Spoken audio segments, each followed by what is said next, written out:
सोनामुखी, हरड़, मुलेठी जैसी अनेक जड़ी बूटियां और हजारों वर्षों का प्राचीन आयुर्वेदिक ज्ञान इस एक बोतल में समाया हुआ है। कायम टैबलेट, आपकी खुशियों का साथी।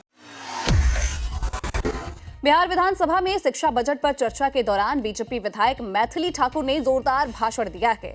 सदन में सुर्खियां बटोर रही हैं। उन्होंने अपने वक्तव्य की शुरुआत संस्कृत के श्लोक के साथ की है और आपको ये भी बता दें कि उन्होंने ये कहा कि जब वे सदन में खड़ी हैं तो ये श्लोक उनके मन में गूंज रहा है। मैथिली ने पुराने दौर को याद करते हुए कहा कि कभी हालात ऐसे थे कि महिलाएं घर से बाहर निकलने में भी असुरक्षित महसूस करती थी। आज वही महिलाएं दरभंगा से पटना तक सुरक्षित सफर कर रही हैं। उनके इस बयान पर सदन में पक्ष विपक्ष के बीच में तीखी प्रतिक्रिया देखने को मिली। मैथिली ठाकुर ने विपक्ष पर निशाना साधते हुए कहा कि क्या सभी को वो बिहार याद है जैसे जंगल राज कहा जाता था जिसको।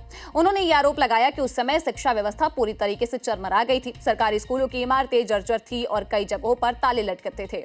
बजट तो आता था लेकिन जमीन पर उसका जो असर है वो नहीं दिखता था। गरीब परिवारों के बच्चों के लिए शिक्षा दूर की बात थी क्योंकि घर में तो 2 वक्त का भोजन भी मुश्किल था। उन्होंने ये भी कहा कि उस दौर की गवाह आज विपक्ष में बैठे लोग भी हैं। अपने भाषण के दौरान मैथिली ठाकुर ने लालू प्रसाद यादव की तुलना महाभारत के धृतराष्ट्र से की और उन्होंने कहा कि उस समय के राजा को बिहार रूपी हस्तिनापुर की चिंता नहीं थी, उन्हें केवल अपने दुर्योधन की फिक्र थी। इसी क्रम में उन्होंने तेजस्वी यादव को दुर्योधन बता दिया। इस टिप्पणी के बाद आरजेडी विधायकों ने कड़ा विरोध भी जताया। सदन में दोनों पक्षों के बीच तीखी नोकझोंक भी हुई। मैथिली ने कहा कि महाभारत में जैसे युधिष्ठिर के शासन में शांति स्थापित हुई उसी तरह नीतीश कुमार के नेतृत्व में बिहार विकास और शिक्षा के रास्ते पर आगे बढ़ा है। उन्होंने विशेष रूप से साइकिल योजना का भी उल्लेख कर दिया। कहा कि विपक्ष ने इस योजना का मजाक उड़ाया था लेकिन इस योजना से बेटियों को स्कूल तक पहुंचाने में क्रांतिकारी भूमिका निभाई है। पहियों ने न केवल सड़क की दूरी नापी है बल्कि बेटियों ने सफलता की ऊंचाइयों को भी छुआ।